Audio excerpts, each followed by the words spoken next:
السلام عليكم ورحمة الله وبركاته.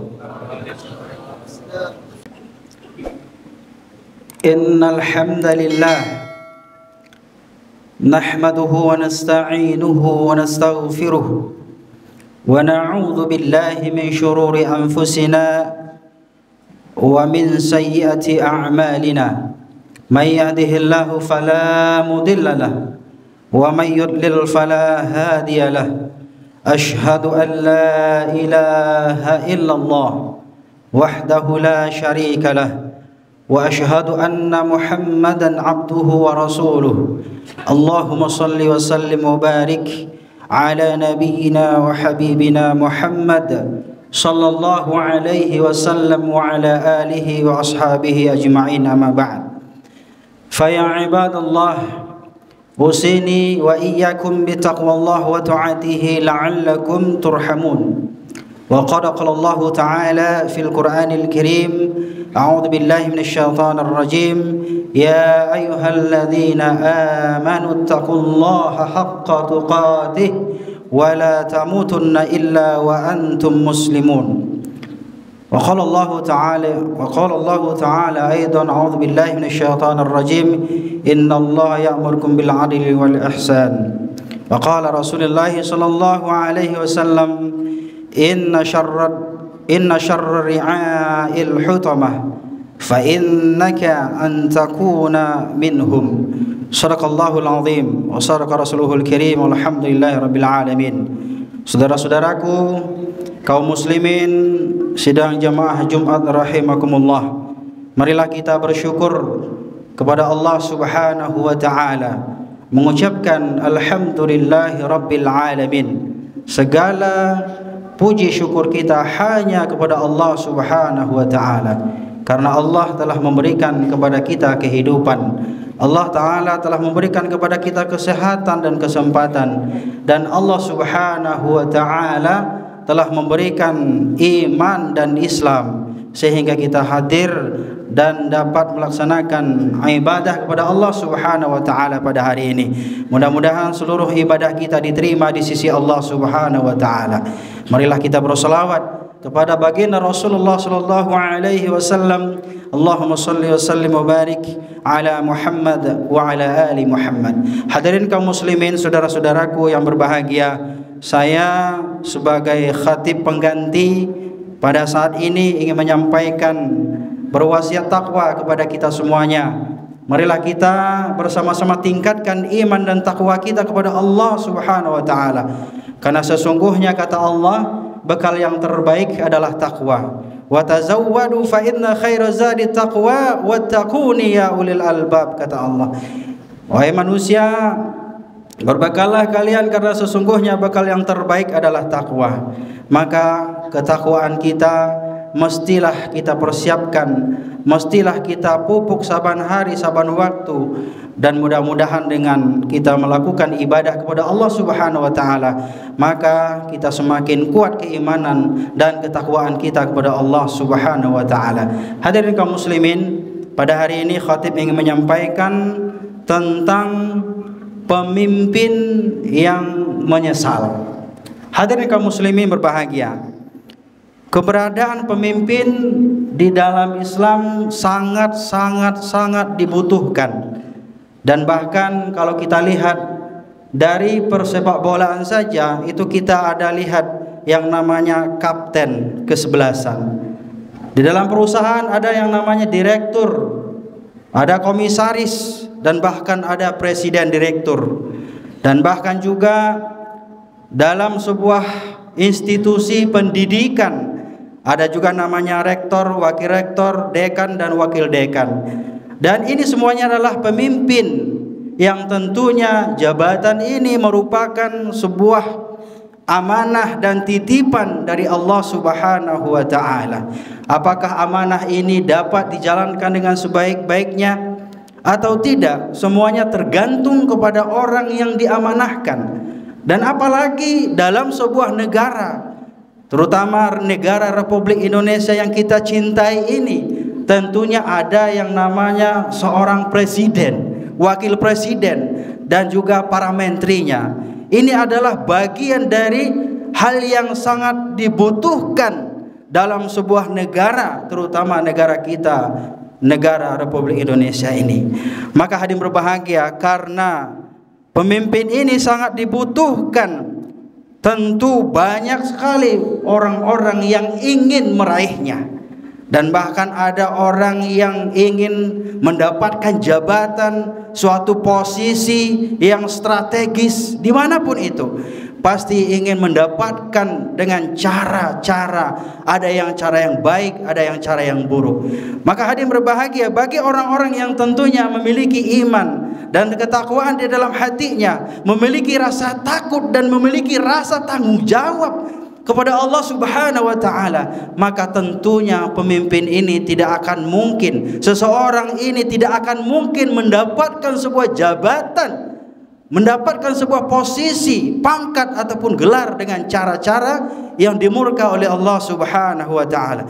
Maka hadirin berbahagia, ada beberapa faktor malapetaka, penyesalan yang akan didapatkan oleh seorang pemimpin kelak di hadapan Allah Subhanahu wa taala. Dan bahkan hadirin berbahagia, bukan hanya ketika mereka berhadapan dengan Allah Subhanahu wa taala, tetapi juga seseorang pemimpin kelak juga nanti akan mendapatkan, dan bahkan di dunia ini akan mendapatkan penyesalan, akan mendapatkan malapetaka, akan menyesali segala perbuatannya atas apa yang dia lakukan, kebijakan-kebijakan, aturan-aturan yang apa yang dia lakukan, yang dia keluarkan untuk rakyatnya. Maka hadirin berbahagia, pemimpin yang akan menyesal, ada 3 hal penyebab penyesalan yang akan mereka raih ketika kelak dipertanggungjawabkan di hadapan Allah Subhanahu wa taala. Yang pertama hadirin berbahagia, pemimpin yang menyesal dan akan menimbulkan malapetaka adalah pemimpin yang kejam dalam kepemimpinannya. Hadirin kaum muslimin berbahagia, kepemimpinan yang dijalankan dengan sikap kejam dan zalim kepada orang-orang yang dia pimpin, ini akan membawa malapetaka.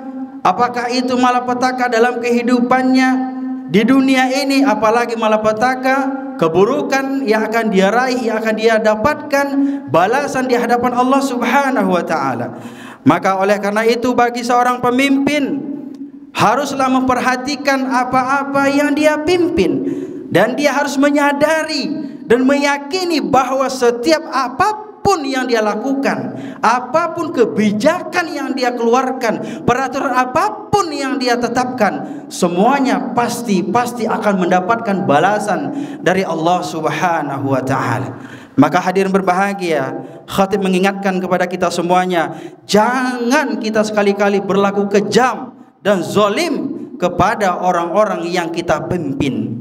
Dan ini termaktub dalam sebuah hadis Rasulullah sallallahu alaihi wasallam, inna syarrar ri'a'il hutamah fa innaka an takuna minhum. Sesungguhnya, kata baginda Rasulullah sallallahu alaihi wasallam, sejelek-jelek pemimpin adalah pemimpin yang kejam. Karena itu berhati-hatilah dalam memimpin agar kamu tidak termasuk di antara golongan itu. Hadirin kaum muslimin berbahagia, maka melalui mimbar ini khatib mengajak kepada kita semuanya, marilah kita memimpin dengan adil. Innallaha ya'muru bil adli wal ihsan. Sesungguhnya Allah Subhanahu wa taala memerintahkan kita tatkala kita diberikan amanah sebagai seorang pemimpin, bil adli wal ihsan, dengan berlaku adil dan berlaku ihsan. Yang kedua, malapetaka dan penyesalan yang akan didapatkan oleh seorang pemimpin, yaitu adalah pemimpin tatkala dia memimpin adalah pemimpin yang membodoh-bodohi rakyatnya. Hadirin kaum muslimin berbahagia, pemimpin yang baik tentunya adalah pemimpin yang berusaha dan berupaya untuk mencerdaskan rakyatnya. Pemimpin yang baik tentunya adalah pemimpin yang berusaha dan berupaya untuk mencerdaskan orang-orang yang dia pimpin. Pemimpin yang baik tentunya adalah pemimpin yang ingin rakyatnya, masyarakatnya, orang yang dia pimpin itu lebih hebat daripada dirinya. Maka inilah contoh kepemimpinan yang dia telah dicontohkan oleh baginda Rasulullah sallallahu alaihi wasallam dan juga para khulafaur rasyidin Abu Bakar, Umar, Utsman, Ali bin Abi Thalib. Mereka ini adalah pemimpin yang ideal yang dapat kita jadikan sebagai sebagai contoh dalam kepemimpinan kita. Maka hadirin berbahagia, segala keburukan-keburukan yang kita lakukan, keburukan dan kejahatan tatkala seorang pemimpin mampu membodoh-bodohi rakyatnya demi mendapatkan jabatan yang dia inginkan, posisi yang dia idam-idamkan, maka ingatlah hadirin berbahagia, pemimpin ini akan mendapatkan penyesalan di dunia dan apalagi nanti penyesalan di akhirat kelak nanti di hadapan Allah Subhanahu wa taala. Hadirin berbahagia, yang terakhir, pemimpin yang mendapatkan penyesalan di akhirat kelak nanti adalah pemimpin yang senantiasa suka berdusta. Apalagi seseorang pemimpin yang mendapatkan jabatan, posisi, pangkat dengan cara-cara yang tidak baik, dengan cara-cara melakukan perbuatan-perbuatan kecurangan-kecurangan, dengan memanipulasi data dan segala macamnya. Ini adalah pemimpin yang akan mendapatkan azab dari Allah Subhanahu wa taala. Dan ingatlah wahai para pemimpin, ingatlah wahai setiap jiwa-jiwa calon-calon pemimpin, pemimpin apapun itu, ingatlah bahwa sesungguhnya setiap perbuatan dan tindak tanduk yang kita lakukan selama kita menjabat, selama kita memimpin, itu akan mendapatkan balasan dari Allah Subhanahu wa taala ketika kita nanti berhadapan dengan Allah Subhanahu wa taala. Mungkin saja di dunia ini pemimpin-pemimpin yang tidak baik, pemimpin-pemimpin yang suka membodoh-bodohi, yang zalim, yang kejam, yang tidak adil, yang mengambil hak-hak rakyatnya, maka sesungguhnya mereka akan mendapatkan balasan azab yang pedih, azab yang besar di hadapan Allah Subhanahu wa taala. Hadirin kaum muslimin, barangkali demikianlah khutbah yang dapat khatib sampaikan pada hari ini. Mudah-mudahan kita semuanya adalah pemimpin yang akan diminta pertanggungjawaban di hadapan Allah Subhanahu wa taala. Mari kita mewanti-wanti diri kita, mari kita membentengi diri kita, jangan sampai tujuan-tujuan kita yang mulia tapi dengan cara-cara yang tidak mulia. Barakallahu li wa lakum fil Qur'anil Karim wa nafa'ani wa iyyakum bima fihi minal ayati wa dzikril hakim wa taqabbala minni wa minkum tilawatahu innahu huwal ghafurur rahim.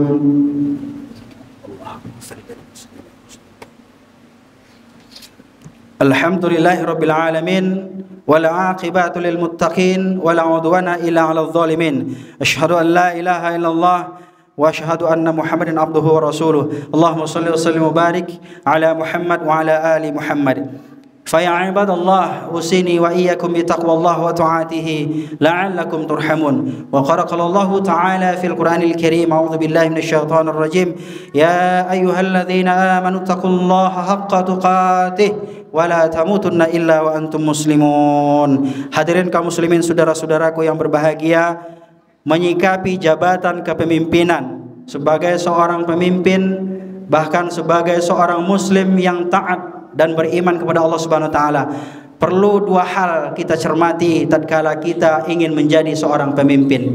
Yang pertama, jadilah pemimpin yang bukan pemimpin yang berdasarkan ambisius. Karena seseorang yang memiliki ambisius yang besar dalam mendapatkan jabatan kepemimpinan, maka dia akan melakukan berbagai macam cara-cara yang licik dan cara-cara yang tidak baik untuk mendapatkan jabatan tersebut. Dan ingatlah hadirin berbahagia, bahwasanya di dalam sebuah hadis baginda Rasulullah SAW bahwa Nabi sangat mewanti-wanti kepada kita agar kita sebagai seorang mukmin, seorang yang beriman kepada Allah Subhanahu wa taala, jangan sekali-kali kita meminta-minta jabatan, apalagi jabatan itu bukanlah daripada kapasitas kita sendiri. Ini adalah bagian dari peringatan dari baginda Rasulullah SAW, dan termaktub dalam sebuah hadisnya yang berarti bahwasanya di situ dijelaskan bahwa jangan sampai kita meminta-minta jabatan, karena seseorang yang meminta-minta jabatan itu biasanya pertandanya tidak mampu. Dan sesungguhnya orang-orang yang diberi jabatan itu pada hakikatnya adalah orang-orang yang mampu.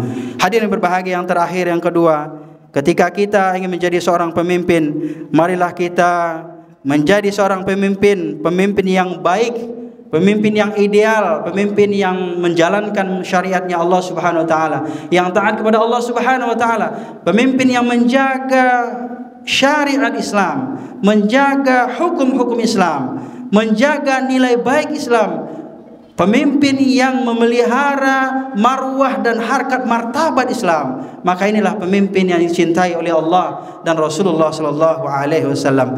Mari di akhir khutbah ini khatib mengajak kepada kita semuanya, mari kita berdoa kepada Allah Subhanahu wa taala. Mudah-mudahan kita di negeri kita cintai ini, negeri Indonesia, diberikan pemimpin yang adil, pemimpin yang memiliki kasih sayang, pemimpin yang memberikan perlindungan dan rasa nyaman kepada seluruh kita, rakyat dan bangsa Indonesia. Amin ya rabbal alamin. Allahumma fir lil muslimin wal muslimat wal mu'minina wal mu'minat al ahya'i minhum wal amwat innaka sami'un qaribun mujibud da'wat ya qadiyal hajat ya rabbal alamin. Rabbana zalamna anfusana wa lam taghfir lana tarhamna lanakunanna minal khasirin. Rabbana atina fid dunya hasanah wa fil akhirati hasanah wa qina adzaban nar. Walhamdulillahi rabbil alamin. Aqimissalah.